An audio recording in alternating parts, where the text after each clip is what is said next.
my my podcast. And today we are going to be talking to this amazing lady, one of a kind, Denise De Stefano, and we had the pleasure of meeting through Facebook. And today, Denise De Stefano, she is going to be taking us on a journey growing up in South Philadelphia and achieving a multitude of milestones. So, which she gives credit to her father's guidance and wisdom on many levels of her life. So, I am super excited to bring her on and introduce you. So, Denise De Stefano is an entrepreneur, writer, creator, producer, and author. Born and raised in South Philadelphia as a child, her father taught her to think like a man in order to survive, but never to forget she was a lady. And Denise grew up in a world of secrets, which she chronicles in her new released memoir entitled Out of Respect, which is on Amazon. So, a born storyteller, Denise incorporates humor as one of her major coping mechanisms that she used in addition to her relentless faith in God to survive her life journey. She professes this on a mission from God, walking by faith and not by sight.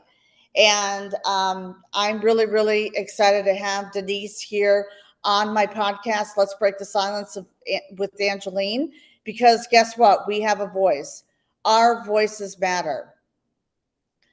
So if you have not liked and subscribed to my YouTube channel, please go right now to Let's Break the Silence with Angeline on YouTube. Like and subscribe. And this podcast episode will also be uploaded onto my Spotify, which is Let's Break the Silence with Angeline. So, Denise, welcome. I am so happy and blessed that you're here with us. And I am really, really excited for this conversation for you to share your transformational journey in your It's a new pleasure book. to be here. It's a pleasure to Yes. be here, Angeline. Good, good. Because I know you talk about you. Because I know that you, I know it's not easy to write a book. But what inspired you to write this book and share your personal journey with the world? Well, what really inspired me was a sense of desperation for inspiration. A way out. To find the truth and to gain my freedom and to basically inspire others. I mean, that's the sense of why I ultimately decided to break my 60-year silence of secrets. Okay. Okay. And I know that you are a staunch advocate for issues dealing with adult survivors of abuse and trauma, child abuse, mental health, PTSD, quality, patient care, preserving our planet, equality, animal welfare, and animal rescue. Yes. So, yes. Okay. So, so what I want to ask you is this. So, regarding that part, so what inspired you to be an advocate of such a Uh, worthy cause?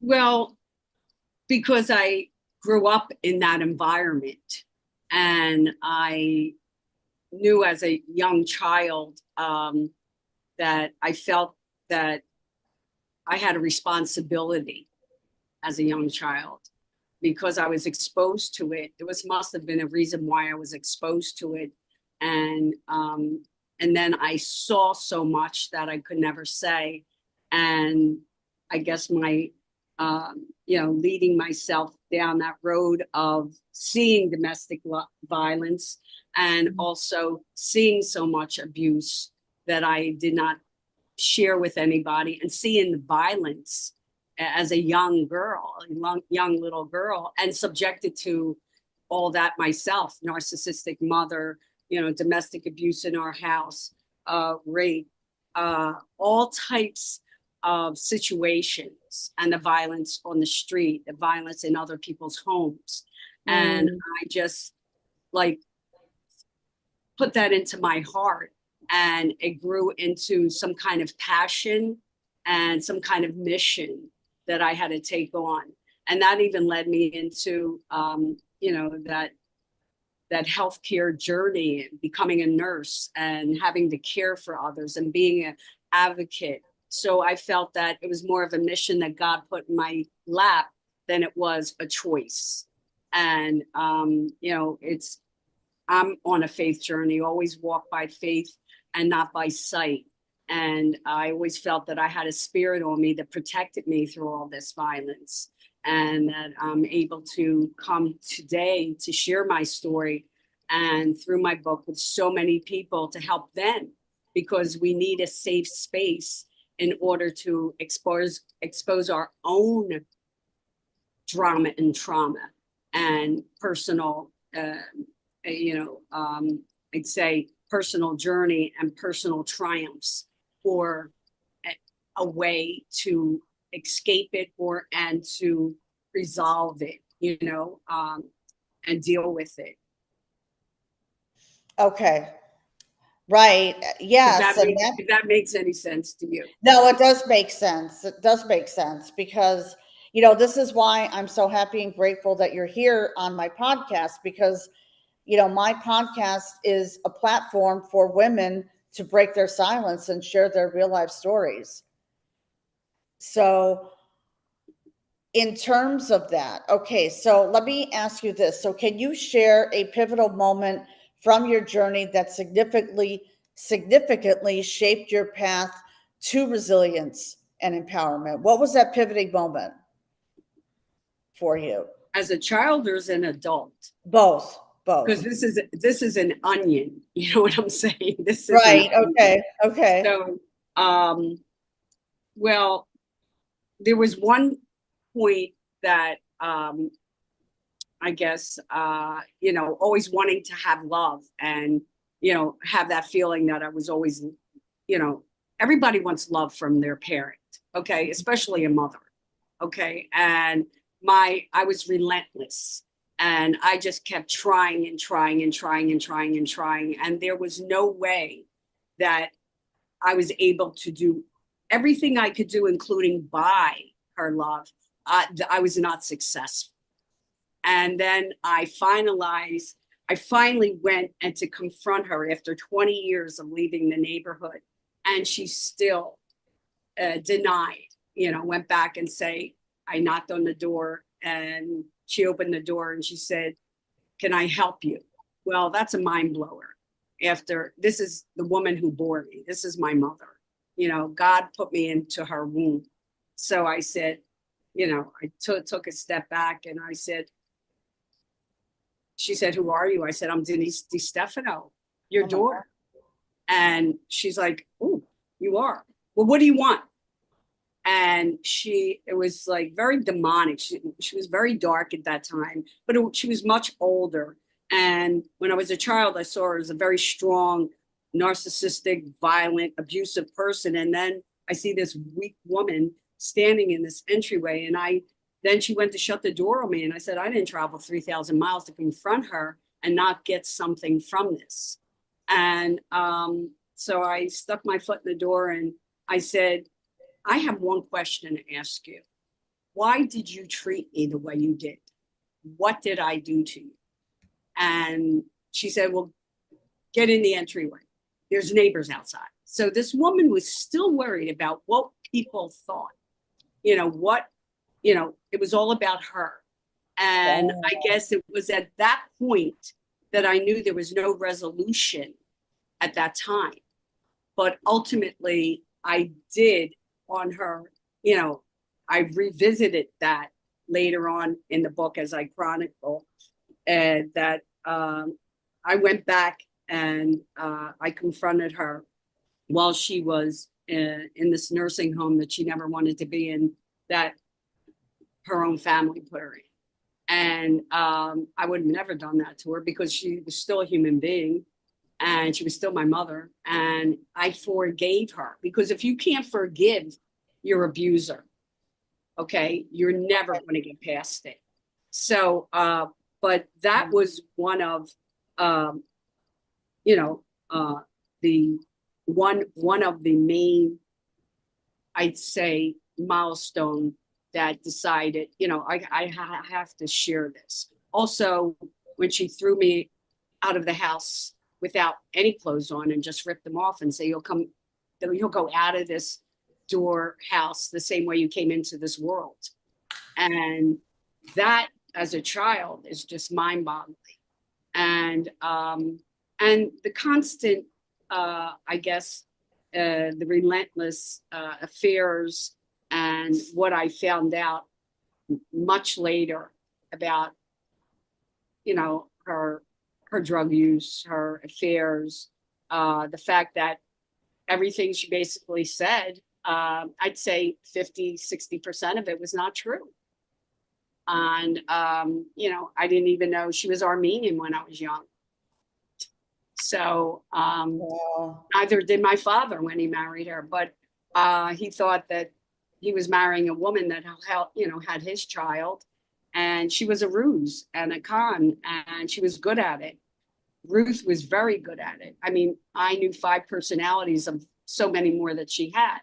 So this was seriously an onion, where who my lifeline was my earthly father, and above that, my heavenly father, and the neighborhood, and my grandmoms, and other people who thought they knew what was going on in my life, but really didn't, because I was so good at keeping secrets. And I basically parented my father, because I could never let him know any of this because of his health conditions, and the fact that I was afraid that he would, to be quite honest, if he knew, kill her. And then I'd be wrong. I'd be left with the wrong parent. And I didn't know that as a young child when she first tried to kill me in the tub before my confirmation. I was 7 years old, and she was abusing me from the young age of 4 years old. And I was so resilient. And I kept wondering, I kept screaming out to Jesus and God, what is this?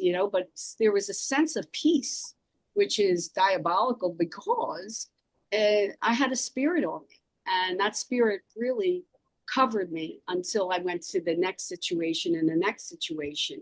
How I dealt with all these various, I'd say, vignettes that I caught myself into in my life is that I treated myself like a computer, and every situation was a different disc. So that's how I kept myself from basically losing it and going insane, even though I was very close to breakdowns many times, suicidal and depression. Instead, somehow God came around. He gave me what I needed, that warrior attitude that my father instilled in me. And I overcame, and I overcame, and I overcame. And I was not a child that took no for an answer. I was going to win, because I would not let her win over me. And I knew God was always there, even though I would go all the way down. When you think you're all the way down and ready to die, lose it, take your life, he's always there. The Waymaker's always there. And I really, really believe that. But sometimes it's on God's time. So, I'll just break there if you want to redirect me, because sure. I speak all day about this. No, that's fine. I mean, listen, that part, that's in the early childhood, that's not an easy story. That's not easy to share. And you're right. I mean, God is always there for us. At the end of the day, life is happening for us, not to us. Exactly. Right. And God is, everything is in God's timing. And every morning I wake up, I thank God for a roof over my head. And I just thank God that I'm alive, because God woke us up to another day to make an impact. And the relentless affairs that you talk about, she was involved in drugs. And when did your father finally find out about he was this? addicted to pharmaceutical drugs, and she also bought, drugs off the street. Yeah. Oh boy. He really, I could not believe what type of, I mean, my father, I was with my father and the fellows in our neighborhood. And I mean, from them, I learned love and compassion and happiness and fun and comedy and, jokes and caring. And from Ruth, I learned cons and lies and deception and, abuse. And it was amazing. It should have been the flip side because there was more violence in my home than there was on the street. So Wow. that to me knew that I could never be safe because my house, well, as long as my father was there, it was a home. But my father, was in business. I mean, he was he was a plumber. That was part of the truth. But, he had a business, and victimless crimes. I mean, that's the bottom line. And, you know, um, whatever my father did for me it was in my best interest. And that's why he said, Daddy, I'm going to teach you to think like a man, but never forget you're a lady. But he didn't realize that he was teaching me survival techniques because he Mm. didn't realize the other side of it. At one point when I was 16, he was getting weaker and he did break down and say, because he thought it was better to have a mother than not to have a mother at all, because I was not telling him all the truth. And, I would not reveal it. And he said, I'm so sorry. He was driving me to school one morning. He said, to Goretti. And he said, I'm so sorry, that, you know, it, this happened. And he just thought it was because she didn't give me love and she screamed and this, and she started fights with him. But that Mhm. wasn't it. That was just the surface. I could never tell him because I could never break his heart because I knew how his heart condition was. I knew how loving he was. And it, even though, I just wanted to protect him. And in protecting him, I thought I was protecting myself. Okay. Okay. Now I completely Because understand. people say to me, how could your father not have known? Well, you know, that's obviously, how could everyone, when the book came out, they go, this didn't happen. That didn't happen. I mean, it was you were right in front of our eyes. You were funny. You were, the life of the party. You were such a good girl. And that's what I wanted. I fed off that. Unbeknownst to all these people, that's what kept me alive. And God being in my life and the faith and Jesus and, Mm. just, running to Epiphany of Our Lord Church as my refuge or whatever I had to do to stay alive. That was front and center. And I felt like, now I had to come to a point where I couldn't go on any longer Mm. because I said, I have to let this out. Because if I don't let this out, I won't have freedom. I won't have my sanity.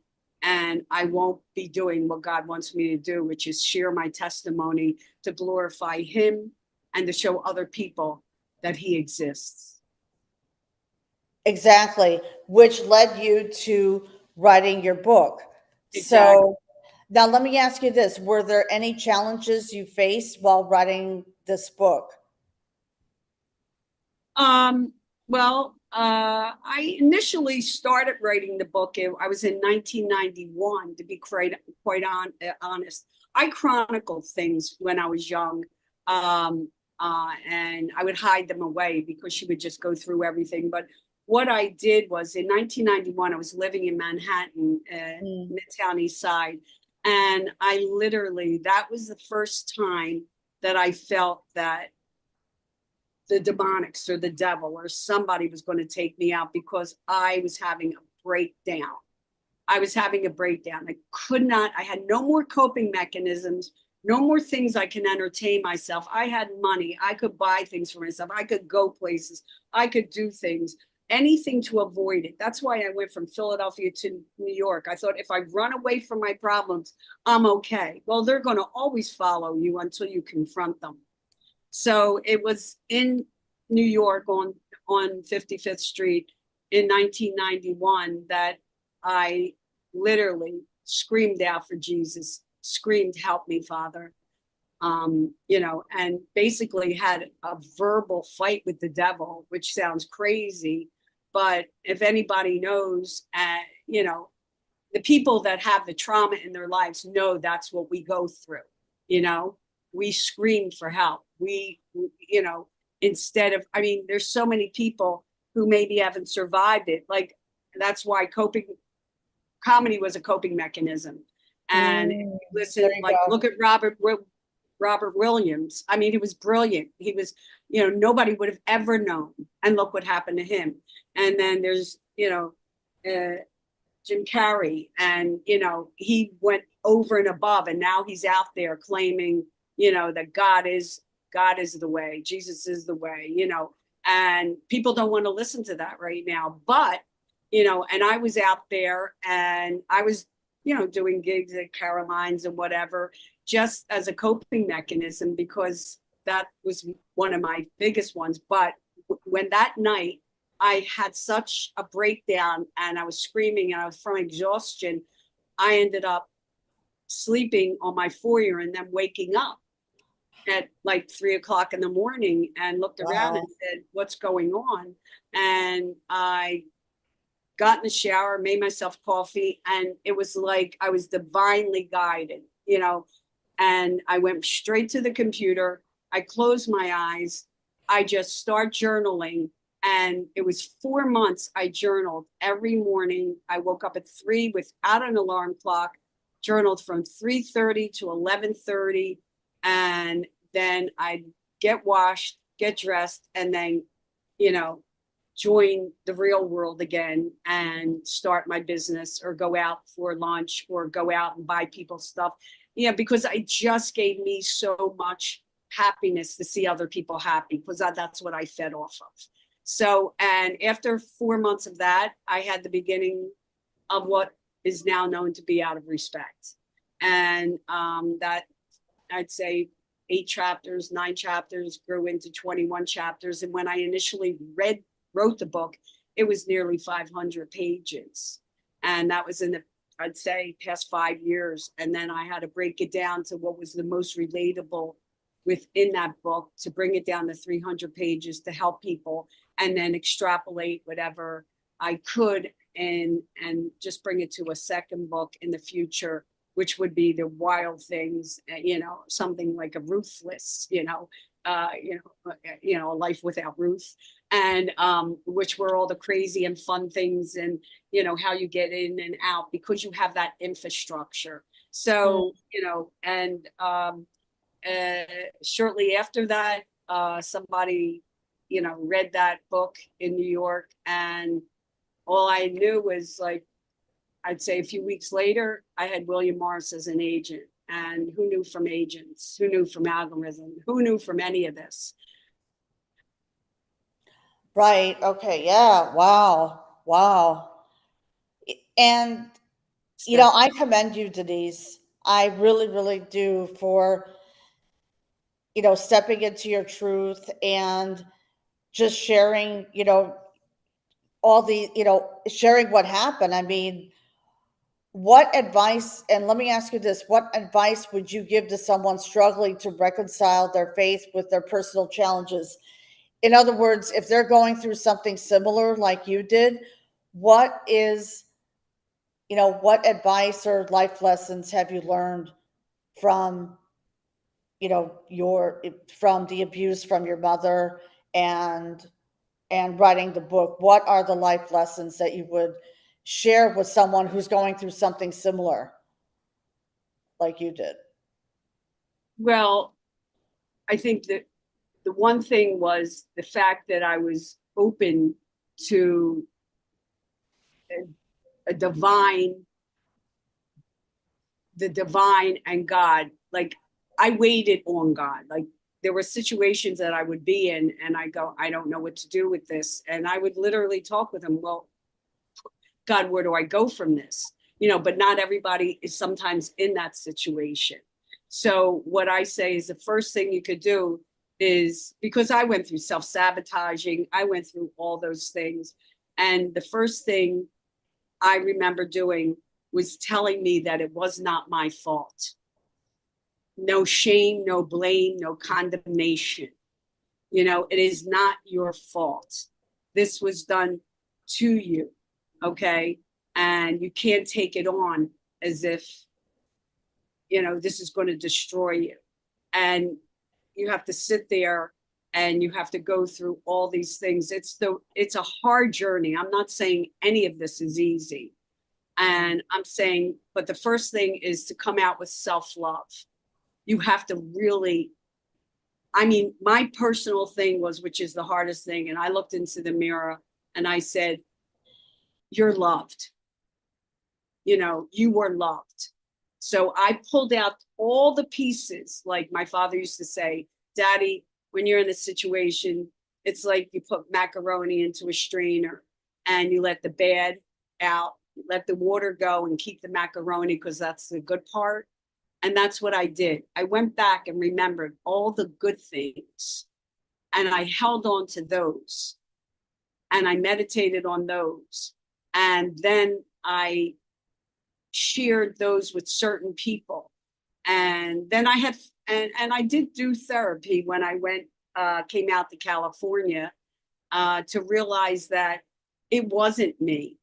And yes, this was abuse because we're always wanting to self-blame. And it's not that. It's not that we're bad. It's not that we did this. It's in most situations, it's more what was done to us. Just like when I was raped at 13. I mean, I did not ask for that, but I had to find a way to cope with it, live with it, and still go on from it. And I have to say that all this that I went through has made me who I am today. But it's baby steps. It's getting up. It's having faith every day. It's praying every day. It's asking for guidance. We can't do this on our own. We have the waymaker out there, whether we realize it or not. He's out there and he has all these angels. And that's, for example, how did we meet? That's divine guidance. That's divine intervention. So we can share this so others could hold on to something. Exactly. Just like so many people came to me and said, oh my God, I read your book. And, you know, because something in each chapter is relatable, whether you're a man, you're a woman, whatever it is, they come to me and they share with me. And this has been going on for over a year and a half. Just happened the other day. I walked through my hair salon and two people said, Denise, oh, I got your book. And, you know, I didn't even think of this, but, you know, I saw in this, I related to that. And I related to this. And then they just open up.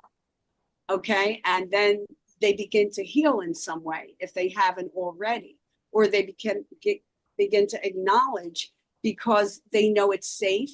They say, oh, okay, if she went through that and got through it, then I can go through this and maybe I could get some coping mechanisms. Maybe I could, you know, flip it. You know, it's comedy, drama and comedy and trauma. You know, you have to flip it. You have to look at it in different perspectives. And, you know, I do recommend that people go out. I mean, I have a therapist. I'm not ashamed of it. I'm not ashamed of it. In my introductory, I claim that, you know, I say there is an epidemic going on with mental health, with abuse, with people keeping secrets. Secrets kill. And this is what we have to reveal. Doesn't matter what color skin you are, the economic, where you live, it's all across the board and it's global. And it's just growing and growing and growing. And it's getting, you know, now it's not only elder persons, middle-aged persons, children, but this is really, it's like a wildfire. And that old adage, you know, whatever happens in the home stays in the home. Well, that doesn't work because I know, and so many of your listeners know that that doesn't work in their hearts, you know, but that was the way of old school. And I want to piggyback off what you just said, old school, because when I was raised, I don't know about you, but when I was raised, I was told, be quiet, you know, like, be quiet, don't tell anyone. Right. We were taught to be silent. So we were conditioned to be silent. Exactly. And I went through domestic violence. And what happens is you end up suppressing your feelings and then forget it. And then that's it. Once you suppress your feelings, then that's it. But you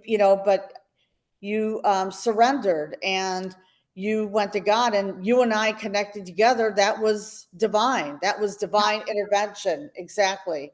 God Another, brings, yeah, yeah, he does bring people together. But another, this is something I really want to communicate to the audience is that your body takes on that trauma, whether you realize it cerebrally or not.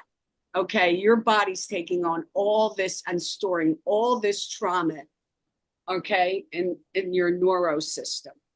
Okay. And as you get older, you're less resilient. And the more it happens, the more your body takes it on. I mean, it was easier to take a beating. Okay. And I just thought, okay, a beating is much easier.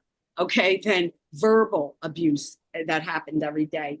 And, or a rape or a violation of your body. But it's called the anatomy of trauma. And that's what happens after decades and decades, because there's so much your body can take and so much your mind can take. And then what happens is that you break down decades later. It could be your, maybe your body's breaking down, you don't even realize it, into chronic conditions that unfold in your life. And I know that's happened to me.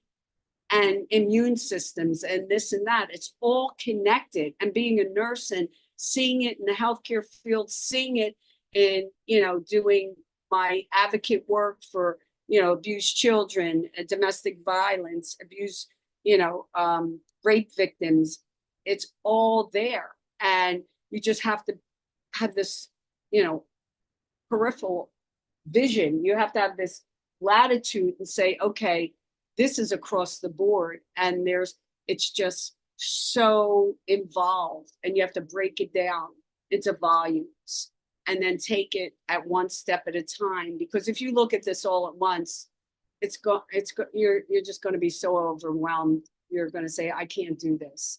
But if you take it step by step, depending on what you're going through, you can do it. That's why, I try to consult and coach and share with various audiences and my audience and other audiences that this is something that you can rise like a phoenix from the ashes. You can. And but there's got to be a lot of compassion. There's got to be a lot of understanding, and there's got to be a lot of love, unconditional love. And exactly. and that's something I had always, always. And that's amazing. Unconditional love, Yeah, yeah, self love, because yeah, self love is so important.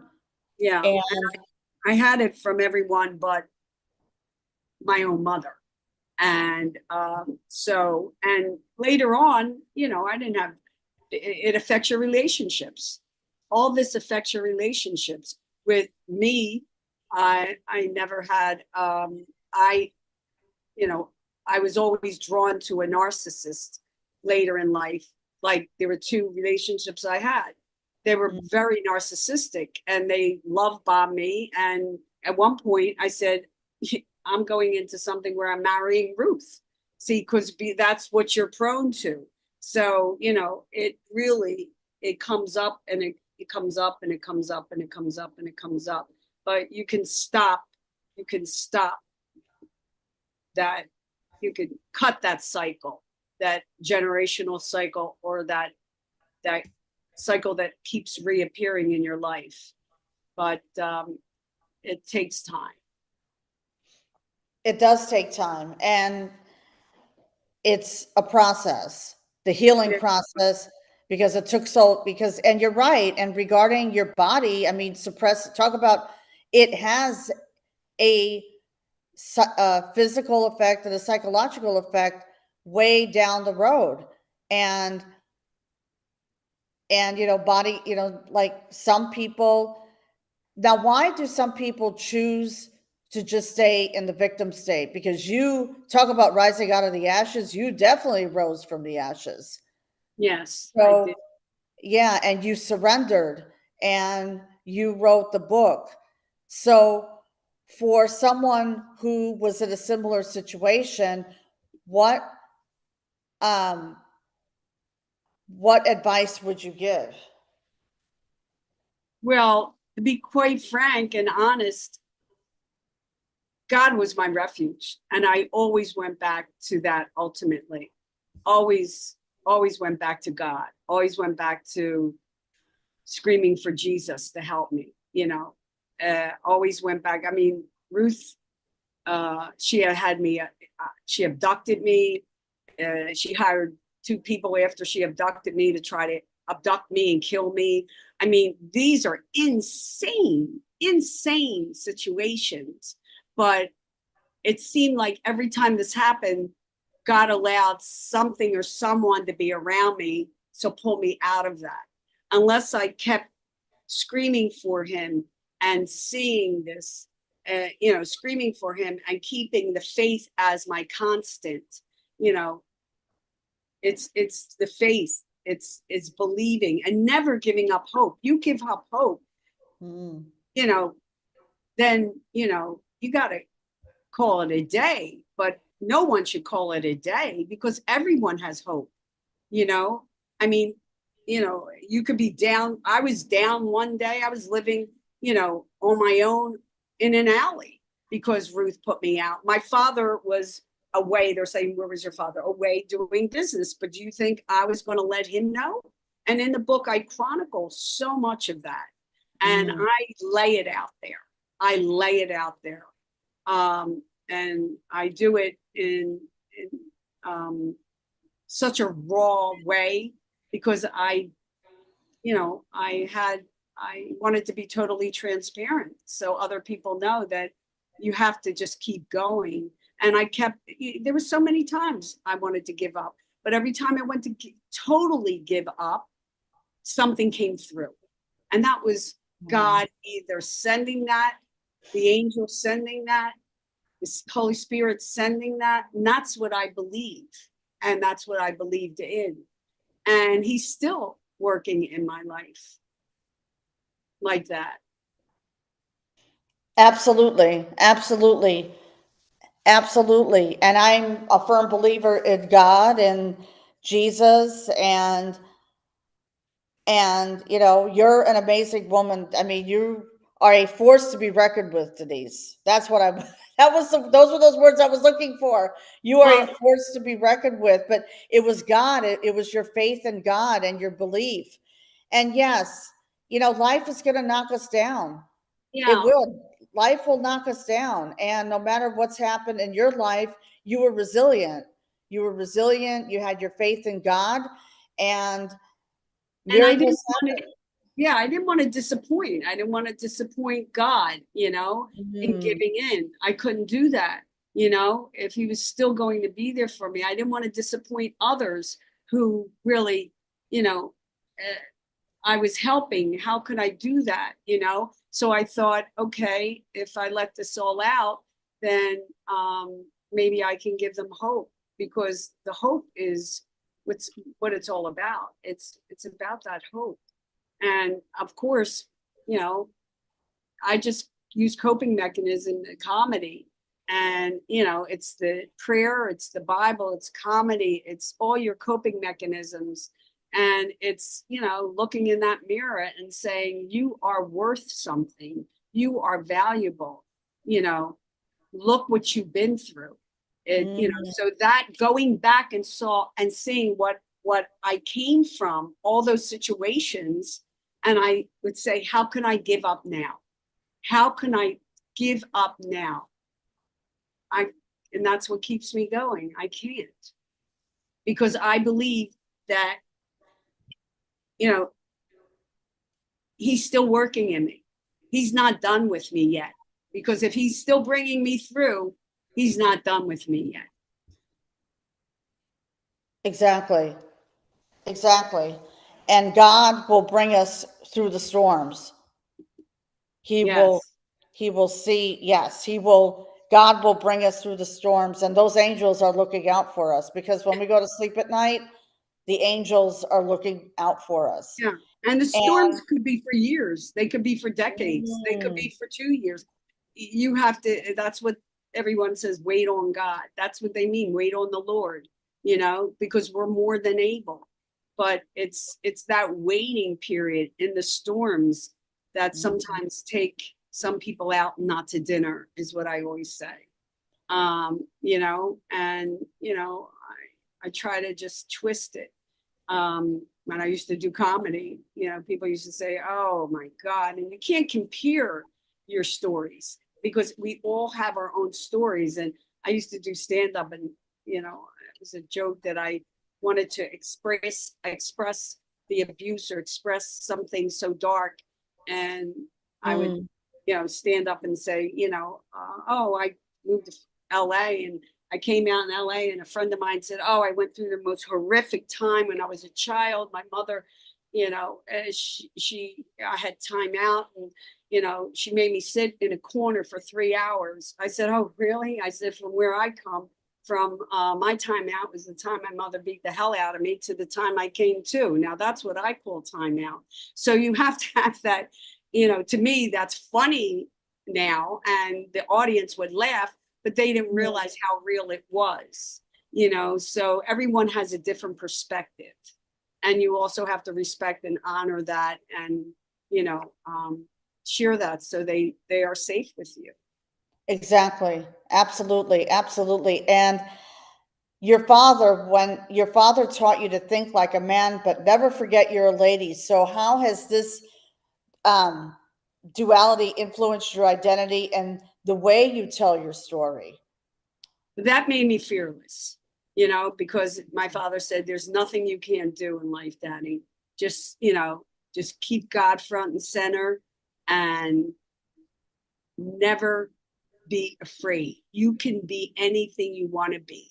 And he instilled that infrastructure in me, because he said, when you go into that room, that's your room. When you get done in that room, you give it back.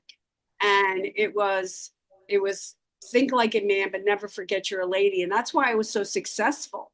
That's why I walked into a room.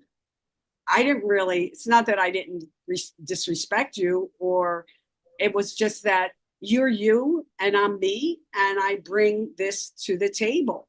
And it was a man's world back then, because he said, "You're going to have to think like a man to survive." And he was teaching me stuff that he never realized. I think the intensity of it. And that brought me to, when I walked into boardrooms as to, fundraise and develop my healthcare business. And because I was in a man's world, and they would always, shoot like, your profanities, or they would think, "Oh, this and that," and call me names or whatever, joking around. And that was like, I was kind of a Teflon Don in that. I don't care what you say to me. There's nothing you could say to me that it hasn't been said before. That was one perspective. And nothing you could say to me that will break my infrastructure, because of what my father, the fellows, and my neighborhood instilled in me, and what I carry. And I honored that. And I just kept walking that line. And once they realized that this piece on this chessboard wasn't going to be moved by them, and if I was going to be moved when I moved myself, then it was okay. They just looked at me sometimes as one of the guys, and that's okay with me, because I knew that I was a lady. But when they crossed the line, I made sure they realized that. And I took all these lessons and put them into I say, a remarkable um, uh, luggage of tools that I would pull out when I needed it. You know, all the lessons from the neighborhood, from the guys, from my father, from the old Italian ladies up the street, you know, from everyone, Mrs. Rizzio to Conject to this person to Sam the number writer, you name it, you know, they all instilled something in me because to them, I, they just they just had nothing but love and support and they didn't they thought, oh, she's a kid, you know, but this kid was just backing me up and all this knowledge and you know it rubbed off on me and it became part of my infrastructure and I brought it out with me to be a success to others and you know I went all the way up and all the way down, you know, when sometimes though you're on a road and I was guilty of it, you know, I was on this road and I was like for you know then the pride stepped in. I was like, oh, now I'm on my butt.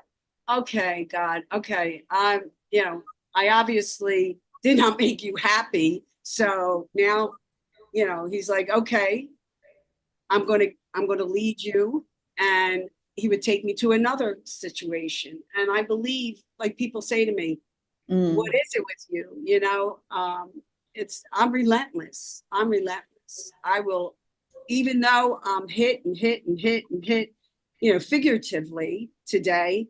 It's different hits, you know. I just will not give up my faith and will not give up the all the tools and share with the world and to make a legacy, you know, in honor of my heavenly father, but most of all, um, my earthly father and everyone who instilled in me a piece of them. That's what I carry. That's amazing. That is amazing. And you talk a lot about faith. So in your book, you discuss walking by faith and not by sight. So can you share a particular moment from your memoir where this belief was especially tested? Oh, there's so many of them. Uh, I think that a pivotal point for me was when my father died, when he passed. His, I was just turned 18 going into Villanova. And that was when he was truly, you know, he had a minor stroke. He had 4 heart attacks before that. And ultimately what took him out was a major stroke. But I, I went to college because that was something that he wanted for me to get out of that. He said, Daddy, I want something more for you. And um, you know, I was the doting daughter as he was the doting father. And I went to college. And then in November, he turned 62 and he had called me. Well, I kept calling home because I thought he was just out and about because, but Ruth would not allow me to speak with him. And then finally, I said to her, get him on the phone because I never hit her, never cursed at her, took all the stuff. You know, I respected her and, you know, it's the Bible that says, you know, the parents are supposed to take care of the children. They're supposed to respect the children, but it was a flip side with her. So, and finally, she put him on the phone and I heard the slur in his voice. And at that point, you know, I was in nursing school and, you know, I was a savvy person and I was a candy striper since I was 13. So I've seen a lot. And he said, Daddy, I love you. And as soon as he said that, I even get choked up now. I knew I needed to get there ASAP. So I said, Daddy, I'm going to be home in a few days because I did not want him to say something unknowingly because I already heard the slur. So I said to myself, he had another stroke or he's having TIAs, mini strokes.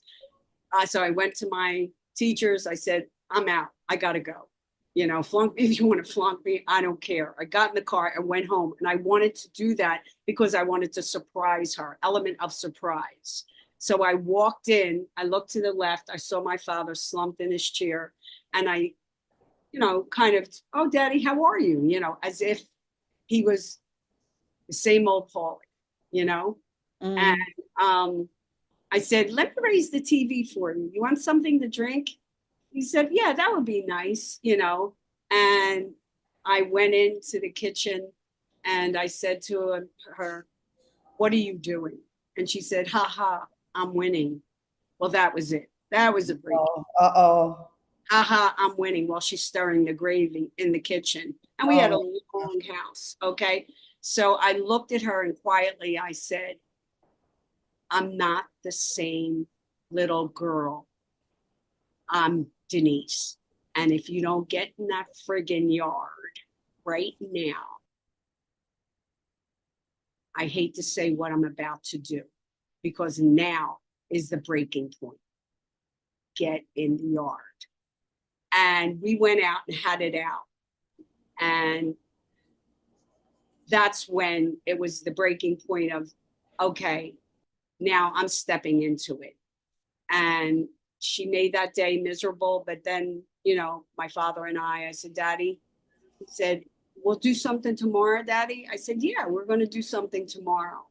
And then I helped him upstairs, put him to sleep. And the next day I woke up and he wasn't there. He usually went out, always 4 o'clock in the morning. My father was always visiting, you know, and, you know, breaking stones for people. You know, he was a jokester. And he went to my cousin Frank's house, and little did I know, he took a massive stroke.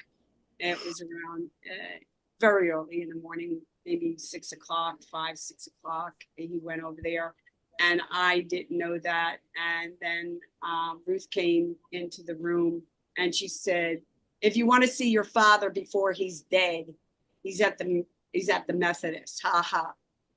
Well, that was a breaking point. And I went immediately to the hospital. The guys were there. And what I did while I was in the coma, I knew that this was the time that we had to leave, both of us. And I asked him, Daddy, let go. You need to let go. You're going to be a vegetable. You don't want to be that. That's not you. And if you let go, you go with God, you'll be free. And then I'll be able to leave and I'll be free. And at that moment, he still did not know how bad it was. But I know when God brought him to heaven, then he looked down and he realized, and he would be very proud of me, that I sustained that, and that he was such a milestone in my life. Such, you know, such a, just something that I would always keep in my heart. And I went home, you know, they wanted me to leave, and then the guy said, she's not ready to leave. And so I stayed with him. I stroked his hair. I kissed him on the head. I left. And then 2 hours later, my cousin walked in. And as soon as I saw him, I knew. mm-mm. And then at that point, I left that house after the funeral arrangements. Everybody went back to the house. I was very quiet. I went downstairs to try to get my stash to leave. And she came downstairs and said, this is mine money. This is mine. Everything was hers. And this is mine. I said, here, it's all yours. Go ahead, choke on it. I don't need it, because I have what I need, and it's all in my heart and my soul. I'll go out in that world and survive. And I have God, I have my father, and I have all the memories that I've taken from my neighborhood. And I went back and forth, but never to see Ruth. And here we are today. Here we are today. Now, is Ruth alive today, No, or Ruth, okay? Ruth died a decade, I'd say, a little over nearly 2 decades ago. But I got to see her before she died, and I made it a point. Mm, I was not allowed to see her because her sisters, and she, you know, she took my inheritance, she took everything, but I couldn't care less. She couldn't take my soul, she couldn't take my heart, and that's just like the devil. she was the devil, because that's what they want. They want your heart, they want your soul. And, you know, and that's two things I wouldn't give up, to the devil or to Ruth. And that's what made me go on after that. You know, I was not going to lose to Ruth. And then my cousin told me where she was, and I went 3,000 miles back from when I was living in Malibu to go see. And I literally camouflaged myself, and I became one of my other cousins. I went with my other cousin, who was a nurse, and she took me and she said, Denise, you better prepare yourself. You're not going to recognize her. I said, of course I am. She's Ruth, you know, AKA she was Mommy Dearest. What are you kidding me? And I walked in the room, and lo and behold, I looked at, there were two beds, and I was told she had a private room and all this. And I passed right by her. And then I said, well, she must be out, maybe taking a shower or whatever. And she said, no, Denise, that's your mother. And I looked, and really rage came over me, rage. And I said, okay, Lord, it was like God saying to me, here, I'm giving you a time to resolve. Okay. Now is the decision. And he was watching me whether to forgive her and go on, or to violate her. Okay. And she used to call me horrendous words. So her slave, the M word, you name it, she called me. And so she said, she's not going to hear you. She has, you know, there's nothing. So she was all cramped up. And I said, watch this, because as a nurse, I know that the spirit does hear, you know. And I whispered in her ear, hey, Ruth, it's me. Remember me? The, you know, all the curse words, all the brutal verbal language. I'm here. What are you going to do, Ruth? Look at you. You're in this bed. So it was like I went through that sparring with her. And then my cousin said, what are you doing? She's not even going to. And then I said, watch this. And let's call her Christine for a better word, because I don't want to out my cousin. And I went to the other side, and I said, over here, Ruth, how about that? And you think you're going to get out of this room alive? Now we're going to settle the score, but you're not worth me giving up my soul and giving up my God. And then all of a sudden she started to shake, and my cousin pulled back, and she said, stop it. That's just her neurological system. I said, no, it isn't, Calais. And I went back to her other ear. This went on for 20 minutes. And I closed. Oh my goodness. And I said, okay, Ruth, now is the time that God is watching me, and what my Father is watching me, and I had to be so tenacious to get to this point, to resolve that I'm going to forgive you. I'm going to forgive you, because if I don't forgive you, I can't live. Okay, God won't allow me to live, and I won't have my sanity, and I can't do his work. So you go, Ruth, wherever you go, but I just want you to know, I win this time. Just like she confronted me in that kitchen. She goes, I'm winning.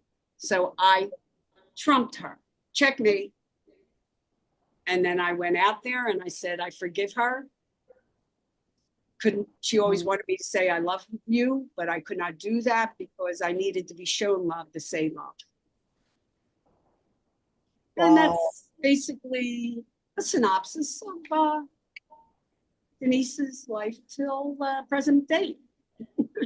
Exactly. Wow. Oh my goodness.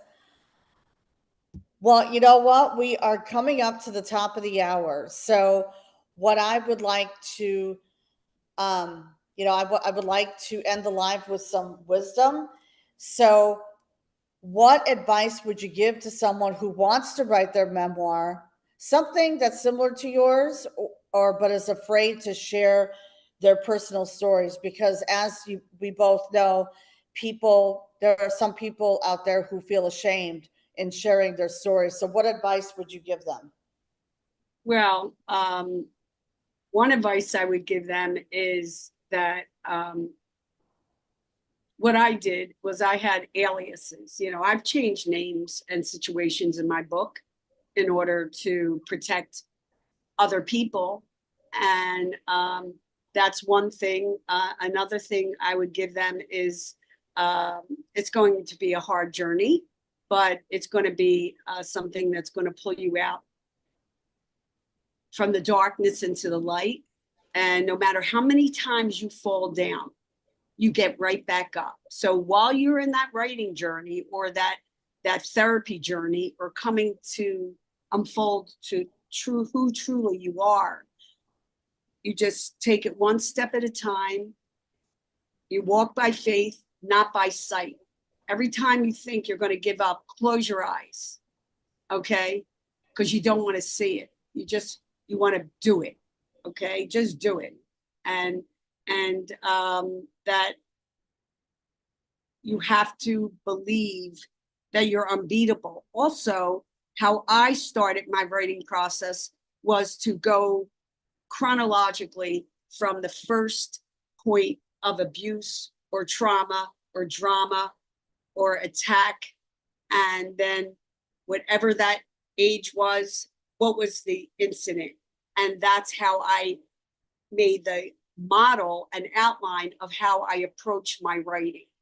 And then from that, I was able to go back and read it, which is a whole nother level of seeing it. And that allowed me to go to the next step. So with that mental approach,